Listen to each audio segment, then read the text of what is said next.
noches, bienvenidos a esta casa no es hotel. Esta semana, una semana sumamente especial para el país, hemos tenido la visita del Sumo Pontífice Papa Francisco, ha estado con nosotros. Yo es la segunda vez que vivo la visita de un Papa, ha sido unos días muy especiales, muy significativos que ha vivido el país, una serie de declaraciones políticas importantísimas para nosotros, el tema del mar particularmente, pero sin embargo otros que han dado noticia mundial. El tema del regalo que le habría hecho el presidente, que más allá de ser una anécdota, representa un hecho simbólico que esta noche del que vamos a hablar. Otro tema, el encuentro de movimientos populares con el Papa Francisco, donde se ha hablado de la encíclica verde, donde se han hablado de los temas de medio ambiente, de los temas de tierra. También serán temas de los que hablaremos esta noche. Un papa, por decirlo menos progresista, que ha planteado muchísimos temas para que la Iglesia Católica, tan conservadora en muchas ocasiones, pueda replantearse en paralelo al avance de la sociedad.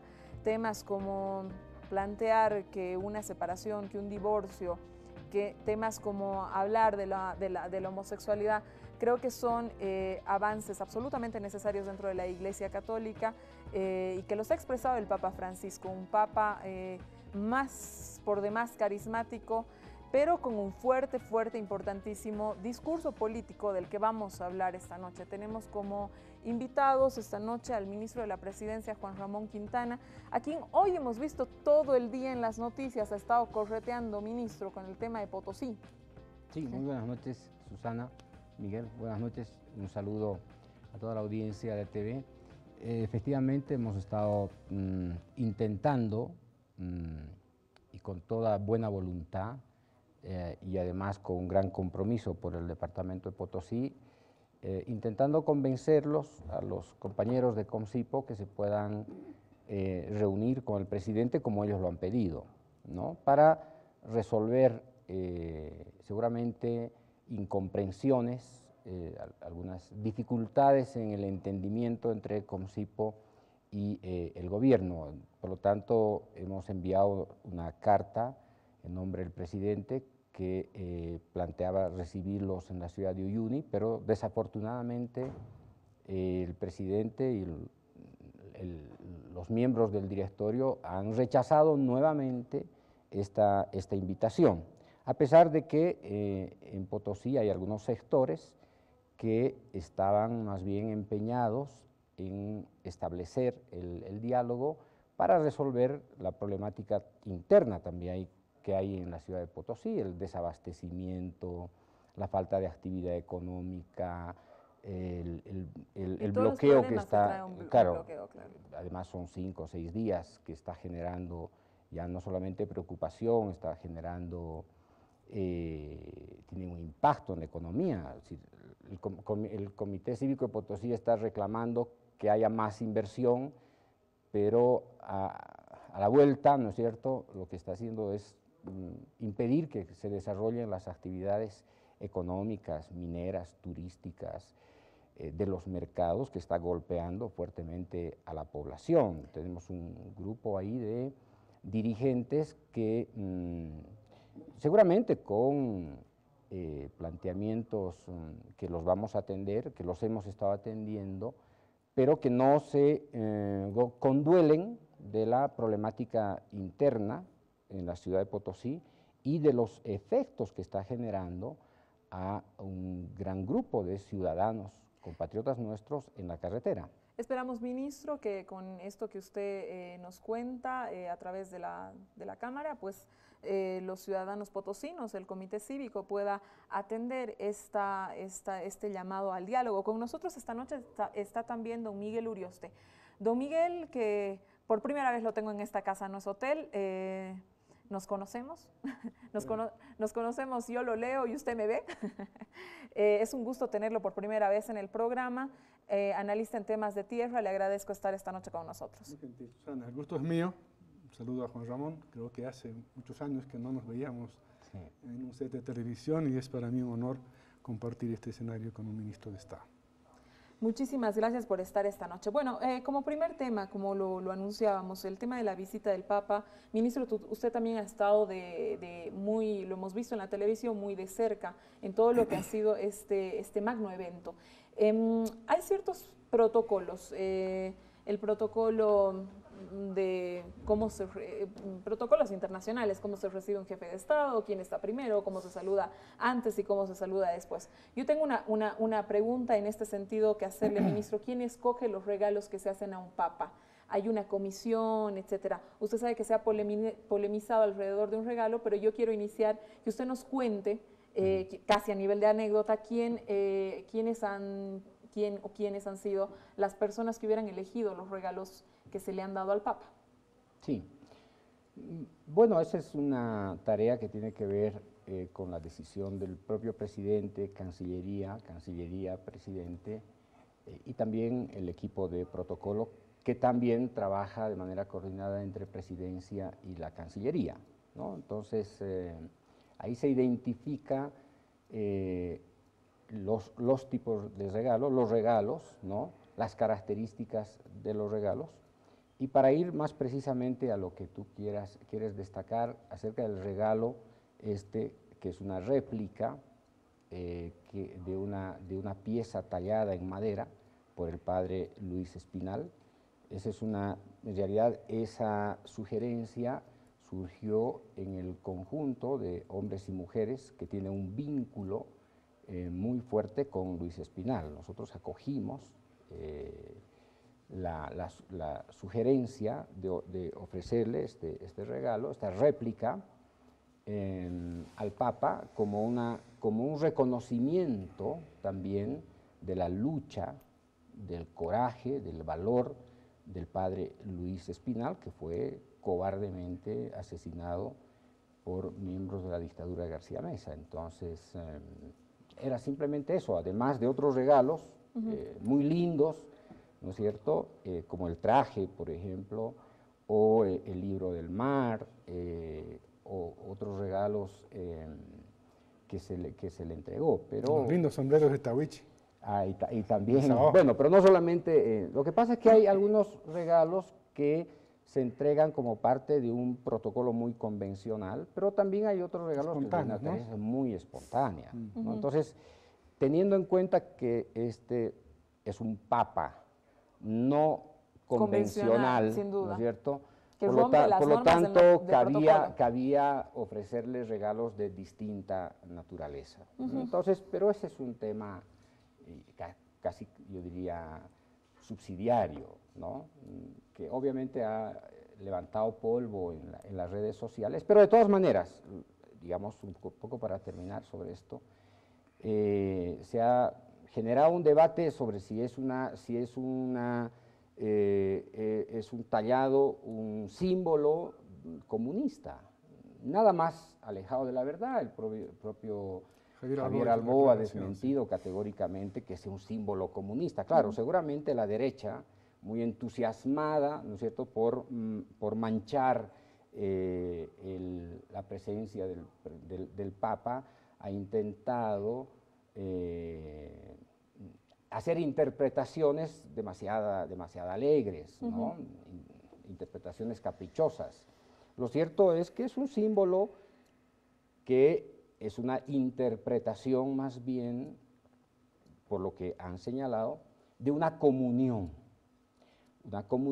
entre la iglesia, esta iglesia viva, esta iglesia activa, esta iglesia que se despliega por la fe para trabajar por la humanidad, una iglesia que tiene contacto con los obreros, el símbolo del martillo, ¿no es cierto?, y la hoz, que es el símbolo de los que trabajan en el campo. Es una comunión entre obreros de la industria, obreros de distinta naturaleza, campesinos, el mundo rural y la iglesia. Es un símbolo de comunión. Entonces, quien ha querido interpretar caprichosamente como un símbolo comunista, me temo que se ha llevado un chasco.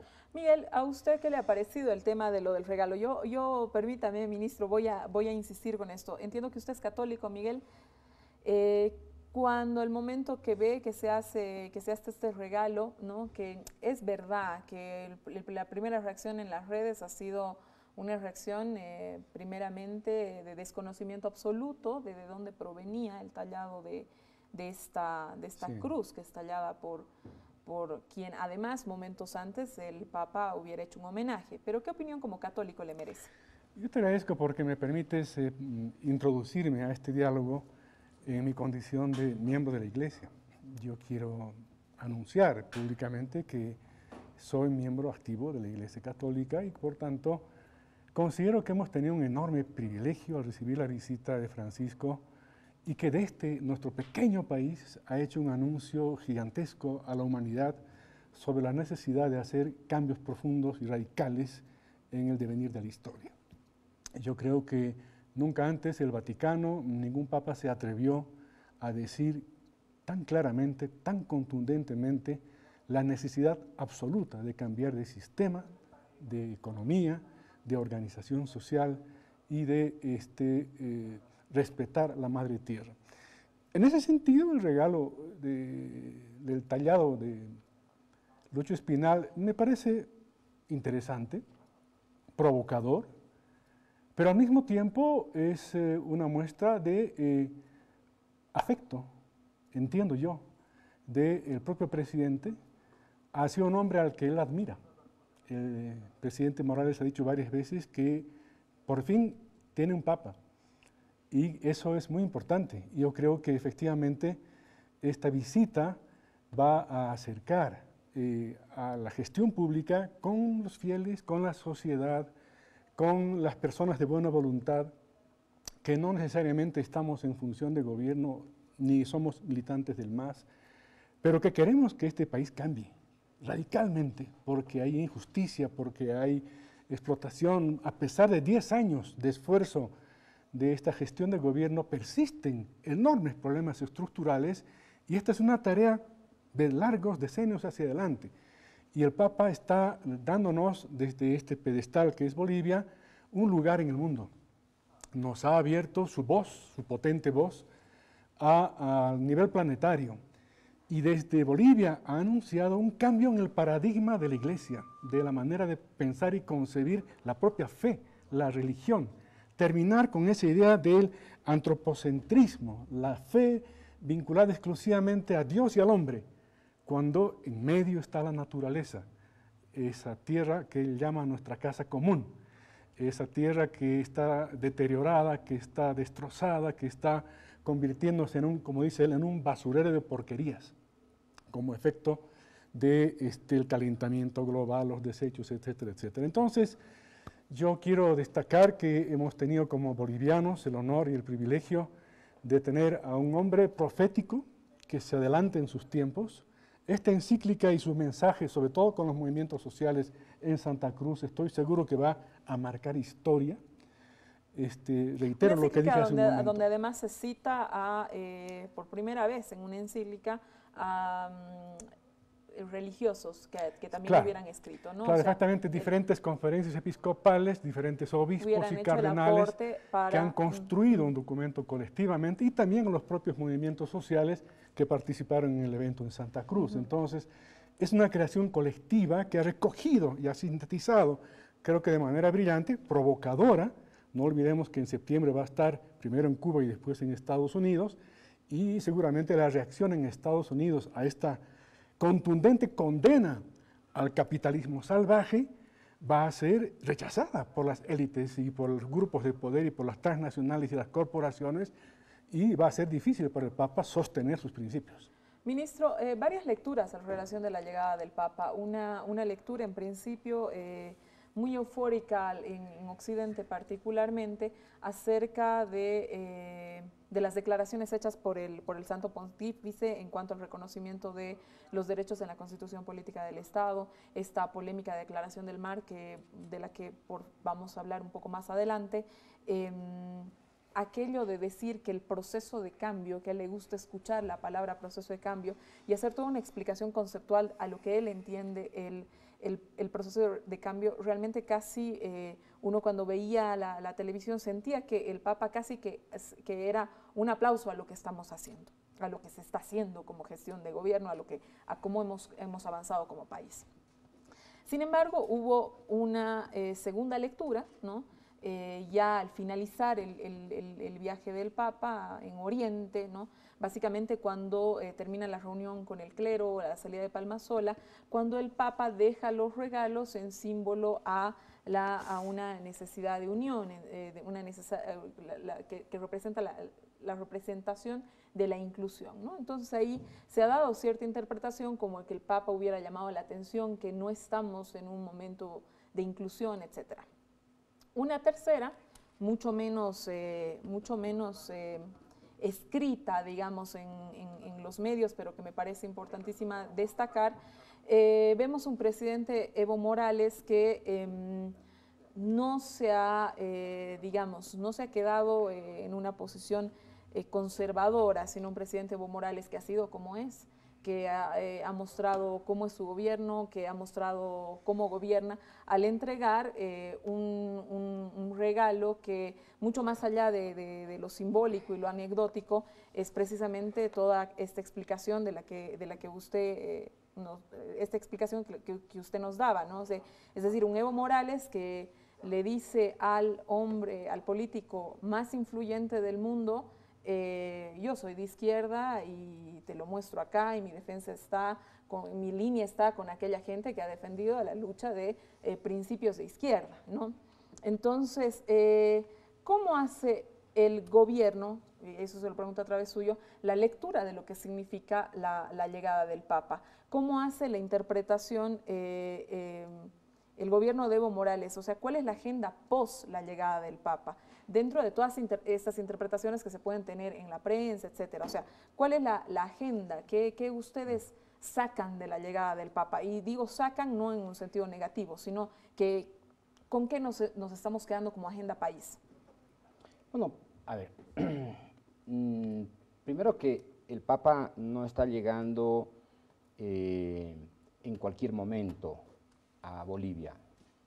Hay que ver como telón de fondo el momento histórico en el que el Papa llega a Bolivia,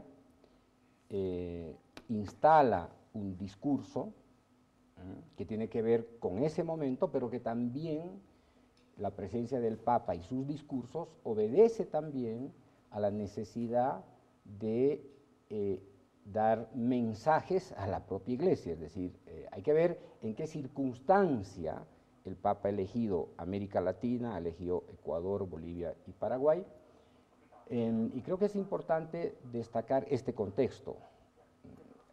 Tenemos un Papa que ha llegado en un momento de crisis de la Iglesia católica. Hemos tenido los dos últimos papas, ¿no es cierto?, que no han logrado contener esta crisis de credibilidad de la Iglesia en los últimos años. Y esta crisis estaba acentuándose dentro de la Iglesia.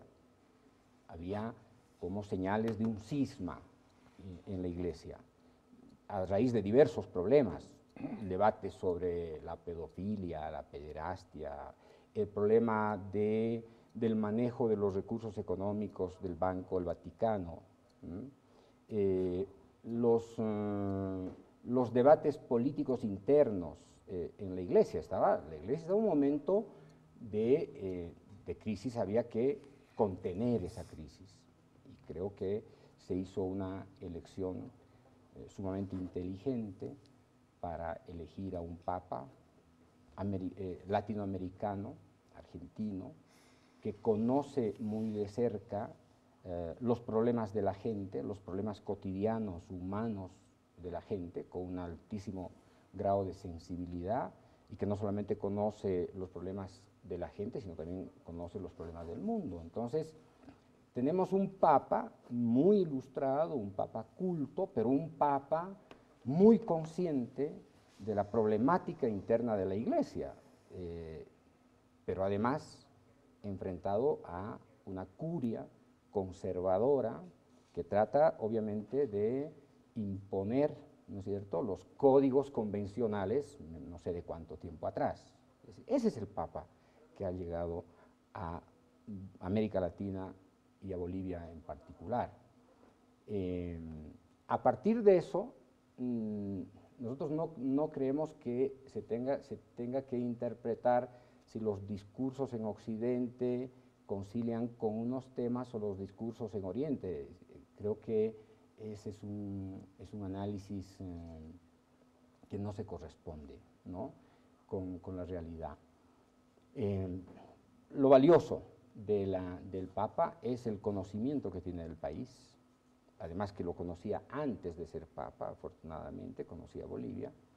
Este reconocimiento a la Constitución Política del Estado es un dato muy importante, porque el Papa se supone que conoce cuáles fueron los antecedentes para la construcción también colectiva, ¿no es cierto?, de esta Constitución Política del Estado. El Papa es un hombre que valora el tejido de la colectividad, ¿no? Consecuentemente, está valorando también la Constitución política. El Papa ha destacado lo que significa esta Constitución frente al pasado del Estado republicano y colonial. Este es un dato importante. Segundo, el hecho de, que creo que es fundamental, el de plantear temas vinculados a la realidad de Bolivia, pero leyendo Bolivia, lee también a América Latina y a los países en vías de desarrollo, con toda su problemática, la problemática de la inclusión, de la desigualdad, la problemática del sistema capitalista destructor hoy día de la madre tierra y que pone en vilo la sobrevivencia de la humanidad. Es decir, qué extraordinaria oportunidad para, desde Bolivia, con la realidad, contrastando con la realidad de Bolivia, emitir estos mensajes al mundo. Ahora, hay que entender que estos son mensajes a la Iglesia también. Es decir, utiliza finalmente, digamos, Bolivia, con toda su complejidad, con este proceso de construcción, para emitir un mensaje a la Iglesia. Ojo, ¿no? Los curas, los pastores, tienen que tener olor a oveja, tienen que vaciar toda su potencia, su fe, para trabajar con la gente. Necesitamos una iglesia distinta. El mensaje, si tú quieres, en códigos, necesitamos una iglesia distinta en el siglo XXI, que sea capaz de interpretar, ¿no?, esta realidad tan compleja en el mundo. Entonces, este mensaje expresado con la sencillez, la simplicidad, con la trascendencia de su contenido, no es algo menor. Y por lo tanto, lo de Occidente y lo de Oriente, en realidad, no tiene cabida, ¿no? Aquí lo importante es lo medular de los mensajes. Un mensaje a la Iglesia, una valoración de lo que está ocurriendo en Bolivia, una valoración de lo que está ocurriendo con el proceso de cambio, que no es poca cosa, ¿no es cierto? Una crítica demoledora al sistema capitalista infernal que nos está poniendo en riesgo la vida de la humanidad, un mensaje a todos, a los jóvenes, a los excluidos, a los poderosos. Entonces, Bolivia, como decía Miguel, se ha convertido en una plataforma de mensajes que yo creo que ha estremecido el espíritu conservador de la propia Iglesia, no solamente en Bolivia, sino también en otras partes del mundo. No sé si está preparando el Papa, ¿no es cierto? Él está haciendo un precalentamiento también para llegar a Washington y para llegar a Naciones Unidas, ¿no? Ahí me imagino que los mensajes que va a emitir el Papa, si siguen esta misma línea, van a ser mensajes demoledores para la potencia mundial o para un sistema de Naciones Unidas cuya credibilidad está en entredicho. Lo valioso de todo esto, es Bolivia como la palanca de Arquímedes, ¿no? Este discurso del Papa en la conclusión del encuentro de los movimientos sociales Yo tengo la impresión que es como la simiente de una encíclica papal dirigida a los movimientos sociales. Creo que a partir de eso se va a construir una encíclica para darle un lugar protagónico a los movimientos sociales para que contribuyan a cambiar este horizonte de tanta incertidumbre global. Y esto no es poca cosa, no es poca cosa. El mensaje que se ha emitido, yo creo que hay yo diría que hay una simiente, hay una semilla muy potente, muy poderosa, que puede constituir una nueva encíclica, que creo que es la que necesita la Iglesia. Creo que necesita la Iglesia y necesitamos seguramente los católicos una nueva encíclica que remueva esta crisis por la cual está atravesando la Iglesia. Miguel, usted le ha hecho seguimiento a toda la visita de Latinoamérica al Papa en calidad de católico militante, digamos. Los mensajes emitidos en Bolivia se parecen a los emitidos en Ecuador, a los emitidos en Paraguay. ¿Dónde está la potencia de la visita del Papa en Bolivia? Este encuentro mundial con los movimientos populares ha dado una confección distinta al discurso del Papa. Sí. Esto le digo para que sea un poco para que sea ilustrativo para la gente que nos ve. La gente que nos ve ha seguido muy de cerca todo lo que ha significado la visita del Papa. Probablemente no haya seguido lo que ha pasado en Ecuador y lo que haya pasado en Paraguay. Me interesa muchísimo esa comparación. Bueno, justamente la prensa internacional y los periodistas especializados en hacer cobertura al Vaticano, que además escriben en diferentes periódicos del mundo. Estaba leyendo un artículo en The Guardian de Londres, Inglaterra, en que señalan que de los 3 lugares que el Papa ha visitado, el escenario donde ha asumido una posición más clara, más contundente y más radical ha sido en Bolivia. Y esto tiene que ver con el proceso que estamos viviendo, sin duda, porque era el escenario más idóneo para ello. Yo no quiero ni relativizar el hecho de que este escenario haya sido Bolivia y que estamos viviendo un proceso de transformaciones con contradicciones. Seguramente Juan Ramón y yo tenemos diferencias en muchos temas, pero coincidimos también en otras cosas, en la necesidad de inclusión, de acabar con el neocolonialismo, de terminar con el régimen capitalista como está hoy, etcétera. Pero efectivamente el pontífice Francisco ha hecho de La Paz y Santa Cruz en ambos lados, tanto en la catedral como en el encuentro con los movimientos sociales, discursos muy contundentes que van más allá de la encíclica verde que escribió semanas atrás. El discurso de los movimientos sociales, que obviamente ya está en la web del Vaticano, yo lo releí esta tarde por segunda vez, es muy duro, es clarísimo, no da lugar a equívocos, ahí no hay dónde perderse. Es una condena explícita a un modelo civilizatorio que se agotó y que no va más. Y que o cambiamos o perecemos. Y perecemos junto con la madre tierra, con la naturaleza, y toda la humanidad va a vivir momentos sumamente difíciles si no somos capaces de cambiar lo que llama el Papa nuestros corazones, nuestras mentes, nuestras actitudes frente a los otros hombres, frente a la sociedad y frente al medio ambiente. Para Francisco no hay diferencia entre crisis ambiental y crisis social. Son la misma cosa, son la misma crisis, son las 2 caras de una misma moneda. No podemos hablar, por un lado, de que hay calentamiento planetario, maltrato a la naturaleza, y por otro, de que hay pobres y de que hay exclusión. No, son el mismo problema. Y todos son ocasionados por una misma forma de vida que tenemos que radicalmente cambiar.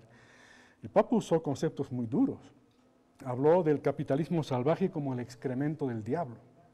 Son temas, palabras fortísimas. Y hay que saberlas escuchar. Y eso es un mensaje que está dirigido a los organismos internacionales, a la OMC, al Fondo Monetario, al sistema financiero, a las transnacionales, a las corporaciones del agronegocio, a los sistemas políticos, a los partidos, a todos. En fin, es una interpelación durísima a que cambiemos nuestra actitud frente a la naturaleza para al hacerlo, acercarnos al ser humano, al hombre y a la mujer, a los niños, para convivir, para co-crear en divinidad una nueva humanidad que sea, digamos, que conviva con la naturaleza. Este es el cambio de la visión antropocéntrica de la Iglesia, que durante casi 2000 años estuvo focalizada en la relación hombre-Dios. Y aquí el Papa está haciendo un giro casi copernicano al obligarnos a pensar, no, la relación hombre-Dios es incompleta, tiene que ser hombre, naturaleza y Dios. Es un círculo que se complementa. Esto va a generar protestas durísimas también dentro de la Iglesia, dentro de grupos que son muy conservadores y que tienen una visión muy dogmática respecto de lo que es la misión de una iglesia como es la Iglesia Católica. Me tengo que ir a un corte, volvemos el siguiente bloque a hablar justamente de lo que ha significado estas declaraciones del Papa tan duras, tan claras en cuanto al tema medio ambiente, y qué es cómo está encarrilada la política de gobierno medioambiental. Hemos tenido hace poco también el lanzamiento de dos decretos que han sido bastante polémicos al interior del país. Se lo vamos a preguntar a Miguel y al ministro Quintana. Quédese, por favor, en esta casa, no es hotel.